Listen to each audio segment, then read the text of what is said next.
to the LACC Gala, which took place this year at the Beverly Wilshire Hotel. We will meet with singer-songwriter David Vines on our Off the Redline segment. Also, Desiree Valancourt shines a light on the Friends to Veterans Foundation. The Geffen Contemporary at the Museum of Contemporary Arts, otherwise known as MoCA in Little Tokyo, is home to the first ever Hello Kitty convention in the world. This and much more coming up on Los Angeles Community Connection.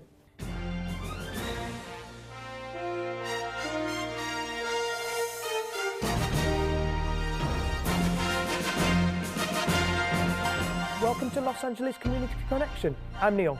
And I'm Emily.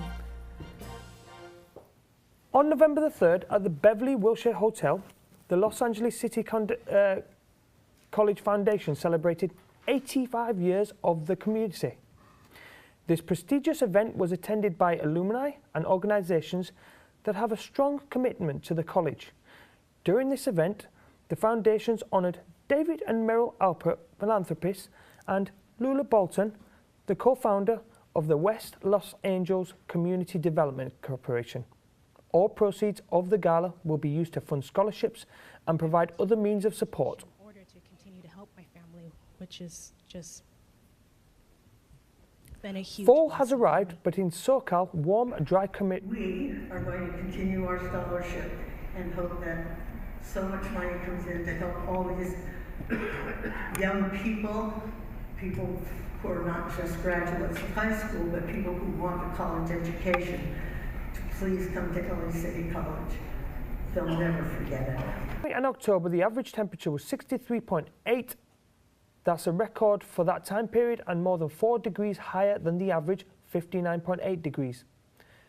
The recent rainfall improved stream flows, raised some river levels, and spurred the growth of small plants and grasses. But it barely made a dent on the water levels. The US Drought Monitor stated that the percentage of the state is in severe drought had slightly improved from covering 95.4% of the state at the end of September to 94.42. The percentage of California under exceptional drought improved, falling from 58.41 of the state to 55.08. Desiree Valancourt joins us to talk about a local Veterans Foundation. Desiree? Thank you, Emily. As we pass over Veterans Day again, we are looking at some really great organizations that are helping our veterans and their families get back on their feet and also help them have a really good time. Friends to Veterans has some really great bluegrass jams and support for our vets. So let's join them.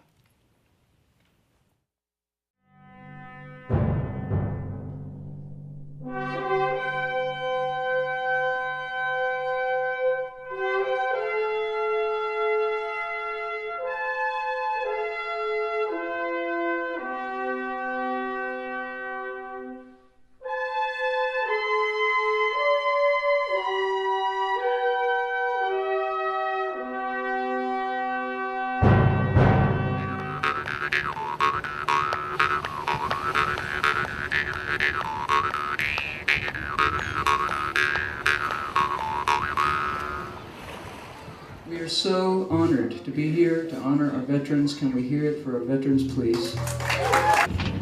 Building 8 houses, giving a Harley. Those are so important to those guys. You know, well, I was talking to board member Randy of the Joshua Chambers Society Friday, and he says, you know, everybody else builds things for them. He says, but there's another need that they have, and that's giving them something to give them freedom, be part of normal of it, and that's so important. And that's what these two organizations that I push are doing. And there's others like Guitars for Vets. They go into every hospital, veteran hospital, they give a guitar to a guy and they teach him to play it on it. And I was talking to a psychologist I worked the voting booth, the psychologist told me one of the best ways for PTSD is to give them an instrument because it uses every part of their body to regroup and retrain. You can talk to them, you can do a lot of things, but give them an instrument, let them play. It's the fastest way to get over it and to live a normal life. Being around the music and people that play the music, what it does, there's a little bit of a transformation there. Even if they're not necessarily interested in pursuing learning an instrument full time or something to that effect, it's still just music does something to people. It really touches them. So it's an excellent way for us to reach out.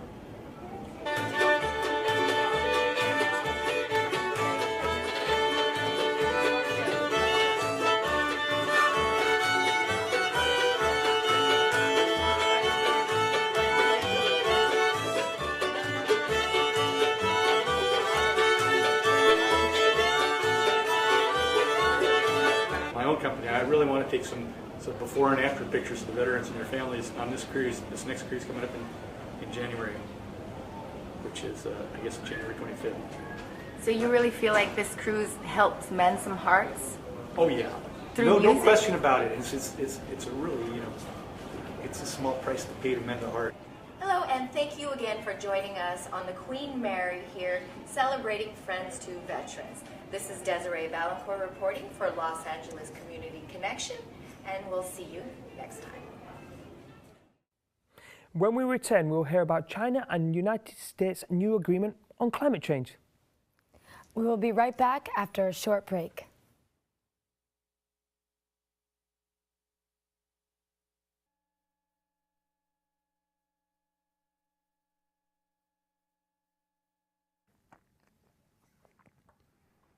Hello, I'm Dr. Shayan Mustafa, geophysicist with the USGS. Earthquakes in California can strike anywhere, anytime, causing major damage to our structures, roads, and lives. Prepare to survive by practicing how to drop, cover, and hold on. Create an earthquake emergency kit that includes an emergency backpack with food and water, a radio, and a first aid kit. And last, but certainly not least, prepare a family disaster plan.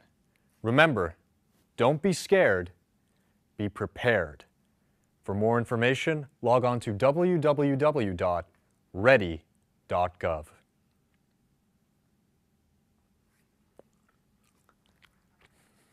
Welcome back. President Barack Obama has approved sending up to 1,500 more troops to Iraq, almost doubling the number of US forces on the ground. Some of these soldiers will head into Iraq's fiercely contested western Anbar province to act as advisors for the first time. This move raises the stakes in Obama's first interactions with Congress after the Democratic Party was thumped by Republicans in this year's midterm elections. The White House said it would ask Congress for $1.6 billion for a new Iraq Train and Equip Fund. Alarmed by the advance of Islamic State militants across Iraq, Obama began sending non-combat troops back into Iraq for the first time since he withdrew US forces from the country in 2011. About 1,400 US troops are now on the ground, just below the previous limit of 1,600 troops. The new authorization gives the US military the ability to deploy up to 3,100 troops. Kirby said that many of the additional American troops will be dedicated to securing bases where training and advising would take place, but he cautioned that America's troops still face. Commander-in-Chief has authorized Secretary of Defense Chuck Hagel to deploy to Iraq up to 1,500 additional U.S. personnel over the coming months in a non-combat role to expand our advise and assist mission and initiate a comprehensive training effort for Iraqi forces. U.S. Central Command will establish 2 expeditionary advise and assist operation centers in locations outside of Baghdad and Erbil to provide support for the Iraqis at the brigade headquarters level and above. These centers will be supported by an appropriate array of force protection capabilities. The 2 largest emitters of greenhouse gases, consisting 39% of the world's emissions, the United States of America and China have finally come to a groundbreaking historical agreement. With Chinese President Xi Jinping by his side, President Obama stated at a press conference. This is a major milestone in the U.S.-China relationship, and it shows what's possible when we work together on an urgent global challenge. China, whose emissions Under the agreement, the United States would cut its 2005 level of carbon emissions by 26 to 28%. Before the year 2025, China would peak its carbon emissions by 2030 and would also aim to get 20% of its energy from zero carbon emission sources by the same year. The Center for Climate and Energy Solutions believes the joint announcement is a hopeful sign and should bring other countries to follow. For those pit bull owners in Los Angeles, there is a group that will help find resources and education for you. The Los Angeles Responsible Pit Bull Owners launched in February 2011 to bring together responsible pit bull owners in the greater Los Angeles area. Their mission is to join together in a group activities, events, pit bull advocacy, education, training classes, and community outreach in order to promote a positive image of bully breeds. With so much controversies surrounding the bully breeds today, our focus is not only to increase awareness to the issues that affect pit bulls and their ownership, but to work together to be a part of the solution.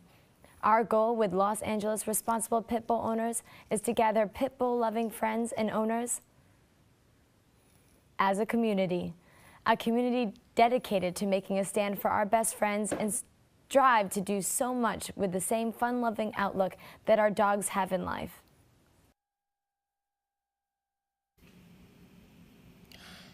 Domestic violence doesn't know anything about discrimination. It could affect anyone regardless of age, race, gender, or sexual orientation. Only in the U.S., 1 in 3 women and 1 in 4 men suffer from domestic violence, and more than 10 million people are affected each year. Domestic violence doesn't stop at physical violence. It includes sexual assault, intimidation, and emotional abuse. Together we can't stop domestic violence. A better world starts from home. If you or someone you know is going through this, please call the National Domestic Violence Hotline at 1-800-799-7233. Or you can also visit the National Coalition Against Domestic Violence website at www.ncadv.org for more information. Because love shouldn't hurt.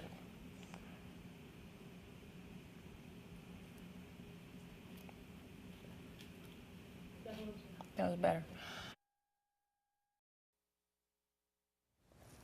Welcome back. Coming up next, Jade was at location at the Los Angeles Convention Center at the Game Developers Conference. Jade, what did you see? It was an amazing experience seeing all these apps and new technology. What especially caught my attention is the 3D tablet called Flight Deck. We're here today at the GDC featuring ADC at the Los Angeles Convention Center in downtown LA. We're going to take a look around and we're going to take a closer look at the company Freebie and their 3D tablet Flight Deck.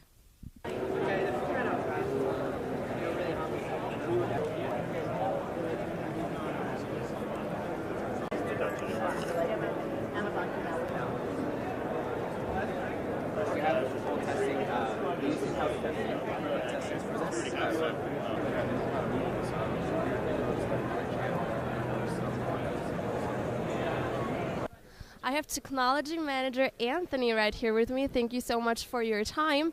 Why don't you tell us a little bit about Flight Deck and the 3D development?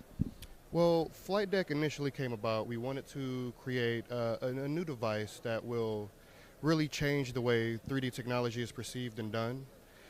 We created this tablet with the idea of eliminating all of the negative aspects that come along with 3D technology, all of the drawbacks. So we devoted a lot of time, we devoted a few years, and we actually were able to develop a tablet that doesn't face any of the drawbacks and the setbacks that normal 3D has, eye fatigue and latency and things like that, so it doesn't affect you, and it's a more real experience. And we've upgraded the technology so far advanced and so far beyond what anybody else has created that we have literally turned 3D from being something that used to be a novelty to something that can easily be in every single house in America. That's very impressive. Thank you so much. And I heard you guys have a challenge going on today. What's that about? Yes, the World Developer Challenge. This is a big new thing. So one of the main drawbacks of 3D, one of the big reasons that not more people do anything in 3D is for a lack of content. Now, we've all heard the common thing, content is king. Well, 3D has no content, and there's none out there. So what we're trying to do is we're trying to get all developers, anybody who has created an app, anybody who has an app, or anybody who has an idea for an app who just needs some funding or they want to be involved in something bigger than themselves. You come in and you submit your ideas, you join the challenge, and enter into a $1 million funding pool. So we'll review your challenge, we'll look at it, and we will really break it down and give you the ability to get money to build something and create something for the 3D world. And once we get all of this content, then 3D really will be on the forefront and beyond everything else. All right, I hope a lot of people are going to participate in your challenge, and thank you so much for your time. This is the Flight Deck Commander 3D made by Freebie. Unfortunately, you won't be able to see it on the screen, but this device is actually able to render back 3D stereoscopic content with a lot of depth and dimension. Unfortunately, you're not going to see that on your screen because you're only viewing in 2D right now. Other than that, this tablet runs as a fully functional Android-based tablet. So if you're viewing any 2D material, you'll actually see it in a high-res 1080p, just like any other device. Still fully functional tablet. However, like I said, if you do have that 3D stereoscopic content, you're able to play it back, whether it's side-by-side or top and bottom stereoscopic content, simply by viewing through this device. Thank you so much for tuning in. This is Jade reporting for Los Angeles Community Connection. I'm looking forward to seeing the 3D tablet from Freebie hit the stores soon, because this is really a big step forward in technology and simply an amazing gadget to use. I'm already excited to go to the next year's GDC and discover what's new with technology. Scientists may be on the verge of cloning a long-thought extinct animal, the woolly mammoth. South Korean scientists believe the extinct Mammothus can be brought back to life using the DNA of an extremely well-preserved mammoth that was found in the Siberian snow. Carbon, dating back to the female mammoth nicknamed Buttercup, lived around 43,000 years ago. However, this particular carcass, discovered in May 2013 on a remote Siberian island, has something more what other fossils don't have: blood. In fact, the mammoth meat was reported fresh enough that one of the scientists took a bite of it. In the past, mammoths have yielded only a few dried specks of blood, and none of them left enough intact for a DNA cloning experiment. Whether or not we should be doing this is an ethical debate. The process would require a surrogate elephant mother to carry the mammoth for 22 months, and the animal may not even survive. Furthermore, mammoths are social creatures, but the clone will probably be forced to live in an artificial and lonely environment such as a zoo. Others think that the scientific information could be gleaned from such an endeavour outweigh the ethical considerations. Gear up, everybody! Los Angeles is celebrating Hello Kitty's 40th anniversary at their first Hello Kitty convention in Los Angeles. Hello Kitty Con will be taking place at one of our favorite places, the Museum of Contemporary Art in downtown. Fun for all ages, this party is going to exhibit interactive experiences and events for fans that includes art, exhibitions, exclusives, workshops, lecturers, panels, sneak peeks, tattoos, food, and tons of fun. Make new friends and go to Hello Kitty Con. Following this expose, State Senator Kevin DeLeon introduced a bill intended to curb abuses of this kind, described in the Times article. SB 911 would require local agencies to post annual reports on their websites detailing how much bond money they had collected and spent, and describing the statuses of bond-funded construction projects. The money does not belong to some college stars or college presidents, De Leon said in an interview. The waste in LA College construction program could make it difficult to go back to taxpayers for approval for future bond measures, he said. Every week we bring in people from outside and inside the campus who inspire us. This week is no different. Janae Henry invited singer-songwriter David Vines into our studio for an exclusive interview on our segment, Off the Redline.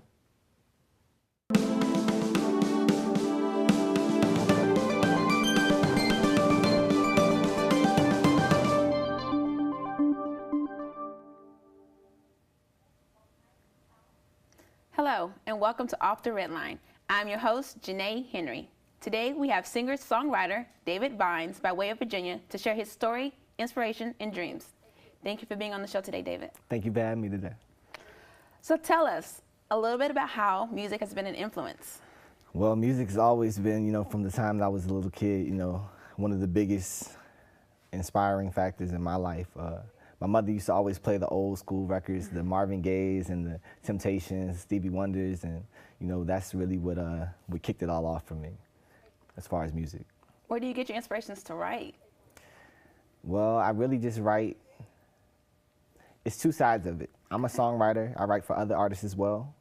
So when I'm writing for them, I'm really trying to just get inside their mind and write from their perspective. It's kind of a sociology type of thing.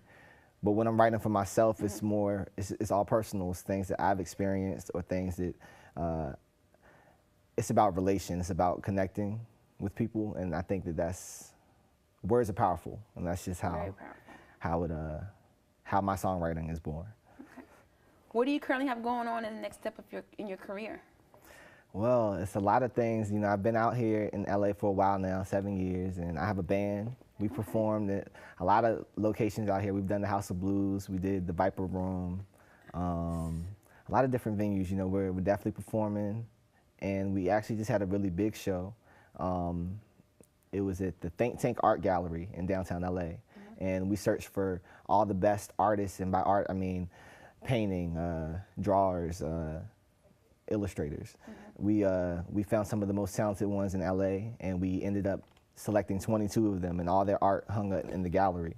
And we had performances as well. There were 4 bands, and I headlined the event. It was my first headlining event, and we're actually going to do it annually now because of the success of it. We had almost 250 guests, so it was a great event. So that's what I've been up to in my career, just looking to spread my art on an international playing field. So tell us a little bit about your first album, Fly 735. That's right. That's the first album. Fly 735 is because 735 is the name of the flight, the flight number when I first moved out here. I packed up all my bags and I left college back east. I wasn't happy with the route that I was taking. I felt that I deserved the opportunity to pursue what I'm passionate about. So I gave that up. I bought a one-way ticket. I saved $2,000 for my job, and I just moved to LA on my own. I didn't have any friends or family, so it was a crazy experience. It's been crazy, and this album pretty much details a lot of lessons that I learned in life and in love in the time that I've been out here. Tell me a little bit about the opportunity you have from Pandora. I hear you got a really good offer. Crazy. I'm an indie artist, as I said.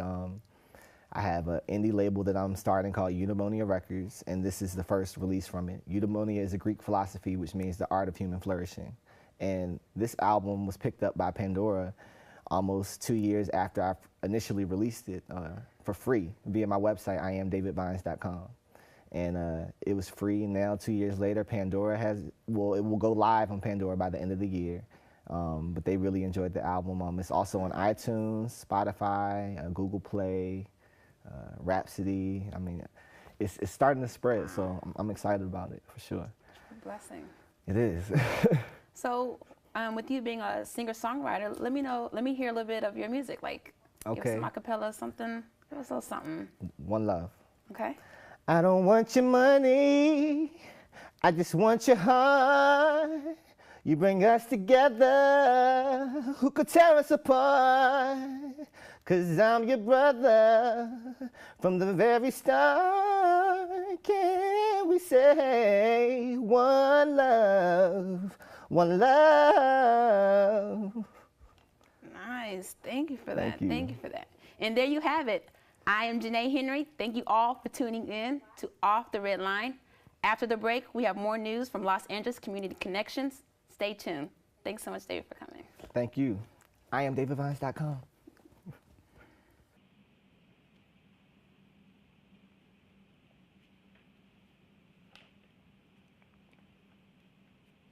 Hi, I'm Rishark, and I'm a feminist. Yes, I believe the collaboration between men and women is needed to ensure gender equality around the world. A look back at history illustrates that women have made great strides against the fight for equality. including women's suffrage, equality in the workplace, and equal opportunity in education. However, gender bias continues in the USA and around the world. Therefore, we are in need of a solidarity movement for gender equality. And that's when the He for She Foundation comes in. The He for She Foundation is a solidarity movement that brings in one half of humanity for the other half of humanity. Because gender equality is not only a women's issue, but a human rights issue that requires your participation. Please join us at our campaign, www.heforshe.org. Thank you.